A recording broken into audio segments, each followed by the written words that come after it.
Hello, welcome to this training on appraising performance in healthcare management. I want to thank everyone for taking the time out of your day to join us for this really important conversation.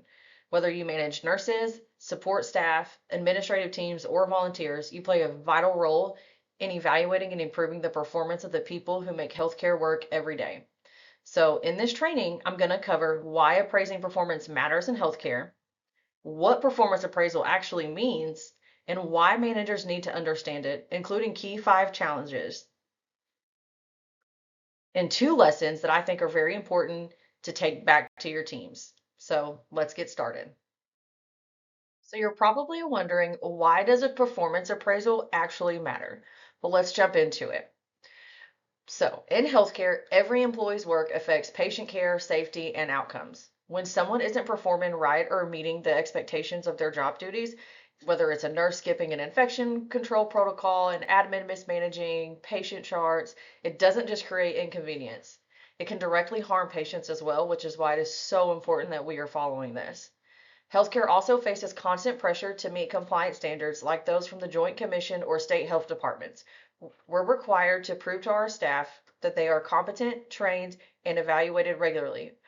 So without doing the proper appraisals, we risk compliance violations, legal challenges over unfair treatment, higher turnover rate from lack of recognition. I've seen this one a lot in healthcare. That one sticks out to me the most.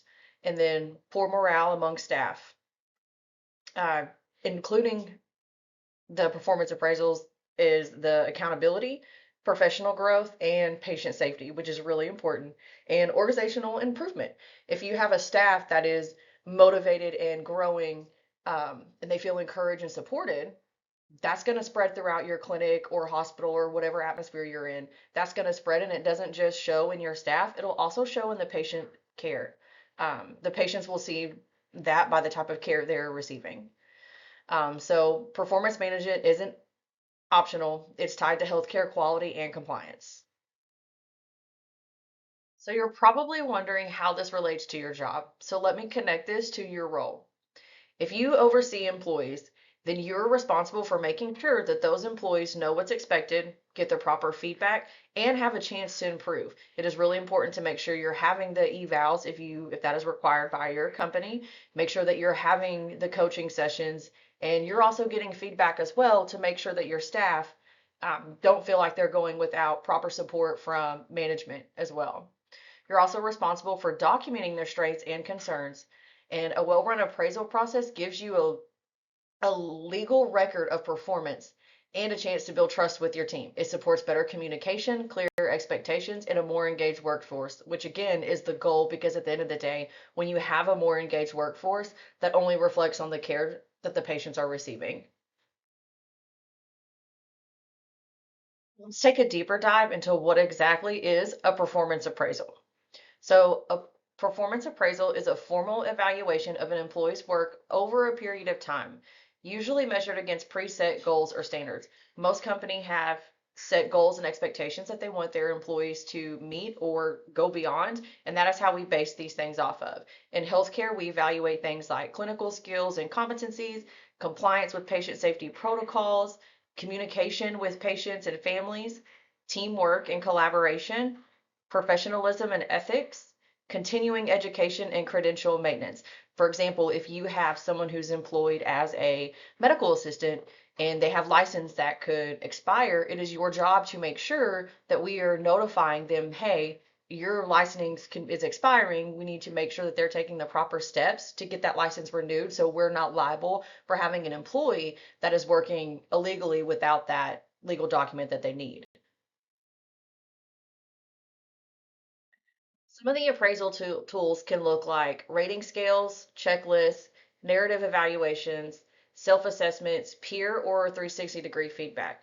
I really recommend the peer feedback. I think it's very important that you have these one-on-ones with staff so you can give them their feedback and identify their strengths, spot their training needs, and set future goals. You don't ever want this to turn into a bash session, as we call it, because you want them to feel that they are supported. It is important to point out their weaknesses or if there's a flaw in their workflow because you need to be able to correct it, but you have to correct it professionally. And you cannot expect your staff to grow and thrive if you are not providing that feedback for them.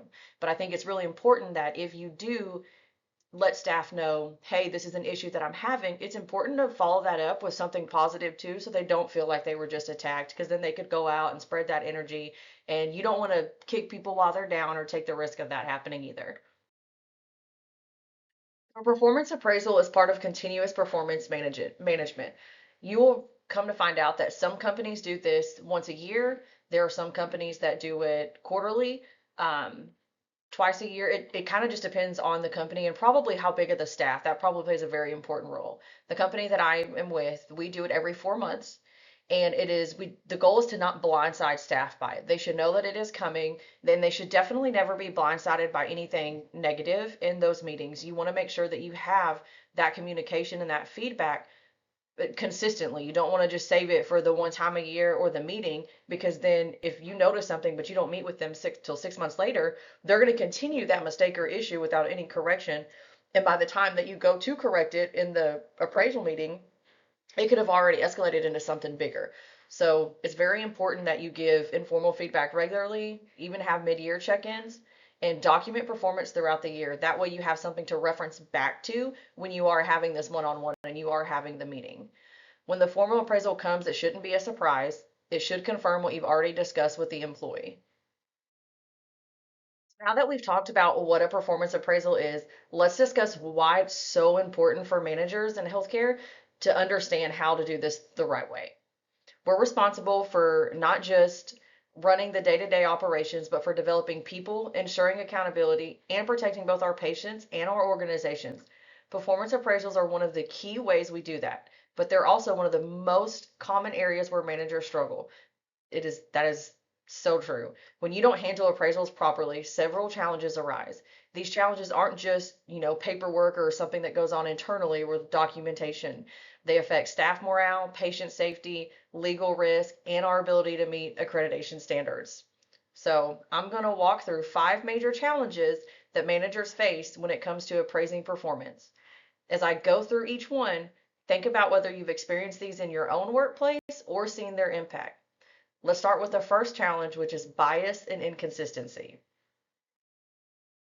So for challenge one, we're doing bias and inconsistency. So it's really easy in the workplace setting, especially if you work next to people for a certain amount of time or there's people that you have more in common with. It is really easy for personal feelings to creep into evaluations. And a manager might rate someone higher because they like them more or lower because of a personality clash. This is why I stress in my workplace that it is workplace respect policy that we do not discuss politics at work, because that is something that can really divide the workplace and bring down the work morale. And you definitely, with the lawsuits and everything that can come your way, it is very important to tread lightly with this. Bias can show up as the halo effect, which is letting one positive trait inflate all ratings. For example, if you have an employee who is really, really good at one thing, they're your go-to for this one task, but however, they do the bare minimum everywhere else, and staff sees that and they never see you hold that person accountable for all the issues that they may bring to the table because of the one thing they do. That's called the halo effect, and it's you want to avoid that at all cost. And then you have one that's the opposite of that, called the horn effect. And that is letting, if you have an employee that this, from when you hire them, maybe they say something or do something that bothered you personally, and you don't let that go. And for the rest of the time that they work there, you let that one negative incident overshadow any strength. It is very, very important that when you're a manager and you're in these roles, that you take bias out of it and you are very, very consistent with how you treat your staff and how you're managing people. Bias makes appraisals unfair and increase the risk of grievances and lawsuits, and it can also damage trust in leadership. We need consistent, objective standards applied equally to everyone employed. Challenge number two is poor documentation. Now, I'm sure we've all heard it before, no matter where you work or how your communication is throughout your job, if it was not documented, it did not happen. That is huge in healthcare. And a lot of managers fail to keep records of employee performance throughout the year. Then at appraisal time, they rely on memory or scramble to fill in the examples. Without documentation, you risk unsustained claims, weak grounds for discipline or promotion, lack of support if decisions are challenged. So document small wins and issues as they happen. Don't wait until appraisal time. I highly recommend if you are in any leadership position that you carry a notebook with you. Um, don't leave this notebook laying around anywhere. And if you're not comfortable with a notebook, there are softwares you can download. There's a notepad you can have through Microsoft. And for each employee, notate when they are doing something that's really good. It's not just for negative feedback. And that way, when you sit down and you do their evaluation and it's time to sit down with them, you can reference back to these things that were documented. So you have specific examples of something that you're praising them for as far that may result in a promotion, or something you may need to hold them accountable for because it's a reoccurring issue. It wasn't something that just happened once. So challenge number 3 is not linking appraisals to goals. Some appraisals are generic and they don't connect to what really matters in the organization. For example, if you're in healthcare, you really want your goals to be linked to patient safety metrics, compliance with clinical protocols, reducing errors and readmissions. And if the appraisals don't tie to the organizational priorities, they lose their power to drive improvement. So that means when you are having these appraisals and you really want to make sure that the goals and what you are relaying to your staff aligns with the ultimate goal of the corporation that you're working for. This is very important in appraisals. For challenge 4, it is delayed or skipped appraisals. We all know that healthcare is busy. There are a lot of other types of jobs where that is very busy as well. But skipping or delaying appraisal, it undermines accountability. And when appraisals are late or missing, it can reflect on the employees because they may feel like their work isn't valued. The expectations that they are needing to meet are unclear because you're not having that meeting with them to set the goals for them and remind them what the ultimate goal is.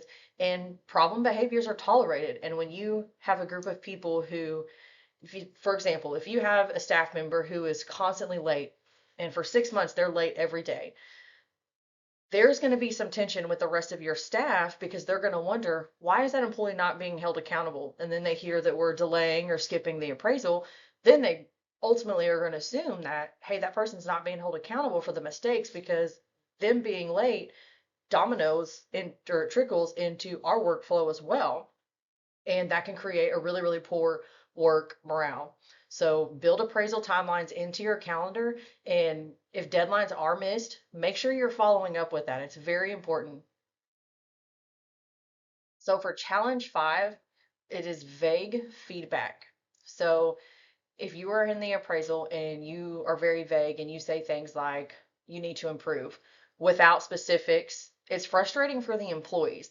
And this goes back to the documentation part. When you sit down to have those appraisals, this is why that documentation is important, because you don't want to just sit down with a staff member and have a one-on-one with them, good or bad, when you don't have anything, when you're not referencing anything. So if you say you need to fix this issue, well, they're going to sit there and wonder, what did I do wrong? Like, show me what I did wrong or remind me where I dropped the ball on this so I can fix it next time I'm in this situation.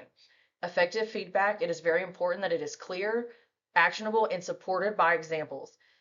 Um, Instead of telling someone, hey, you're not a team player, explain you've missed 3 team huddles this month and it impacted communication. You have to have those examples so they know what you're referencing and where you're getting your feedback from. This gives employees something concrete to work on. It gives them an exact example to where they know, okay, when I'm in this situation again, I don't need to make this mistake again. Or if it's a positive feedback, because it's not always negative, you don't want vague positive feedback either. If someone did something that was above and beyond, you want to be able to go in detail with, on this day you did this, it was a positive um, reaction because of XYZ. You want to make sure that you have these examples and that you're not too vague with it. So now let's go over some common mistakes that managers happen to make with appraisals. So one of them is not preparing ahead of time. You never want to go into an appraisal blindly. You want to make sure that when you know, hey, I'm meeting with this staff member on this day, that you know exactly what you're going to pinpoint, a positive feedback, negative feedback. You want to talk about the long-term goals. It's very important to make sure that the goal of these staff still aligns with the corporation that they are employed by. Um, you want to not avoid difficult conversations. And this is something that I find very common in all forms of management because difficult conversations are just that, they're difficult to have. And if there is somebody that you need to hold accountable because the way they're doing things is impacting, work morale of the rest of staff, you have to find a way to be able to approach it. You can't just avoid it because the staff will know that you are avoiding it. That'll affect the work morale, which goes down back to what I said in the previous slides. It'll impact the care that the patients are potentially receiving if you have a staff full of unhappy people because no one's being held accountable because managers are not equipped to have difficult conversations. And there's a way to say certain things. There is a professional way to approach these difficult conversations. And then failing to follow up after the appraisal. So if you do have an appraisal that is mostly negative on an employee, you want to make sure that you're following up with that. You want to make sure that you go back and you say, hey, we figured out what the disconnect was during the appraisal. Let's revisit it and see, like, what have you done moving forward? Are you comfortable with the way you were retrained in the coaching session that you received? And make sure that you're following up because it's one thing to just have the conversation and say, hey, this isn't going right. You need to follow up with it to make sure that the change was actually instilled and that they're following proper protocols. So if there are two key lessons that I would want to be the major takeaways from this when approaching, appraisals and how to go about it properly, it would be lesson one, that structure and documentation are critical. Use clear criteria. Keep records all year. Apply standards equally. This protects you legally and ethically. Um, the documentation, again, if it wasn't documented, it didn't happen. And you have to be able to reference things when your employees, they look up to you. They want to hold you accountable. You are also held to a certain standard. You need to be able to reference situations if it ever comes up.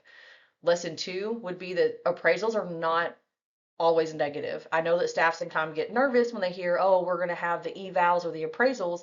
It is an opportunity for growth. And that needs to be stressed to staff of it's not just a bash session where they're going to sit down and get told all the things you've done wrong. If you are wanting to grow within a company, these are very, very important for your growth because you can't fix things that you don't know that you're doing. And you don't want to keep doing something if it's wrong. And sometimes on the other end of that, you want to know that your hard work is recognized and it's important because that'll just motivate you to continue to do better, especially if you have long-term goals of staying with the corporation that you're in. Think of appraisals as a two-way conversation. It's not just a rating form. You want to use them to coach, set goals, and invest in your team's development. So today I'm going to close with a little final note. Appraising performance is essential for quality care, compliance, accountability, and staff development. When we get it right, we build stronger teams, retain good people, and improve patient outcomes. When we skip or mishandle it, we risk legal trouble, low morale, and missed opportunities for improvement. I cannot encourage you enough to take these ideas back to your workplace and reflect on how you can strengthen your appraisal practices. Thank y'all for joining me for this training.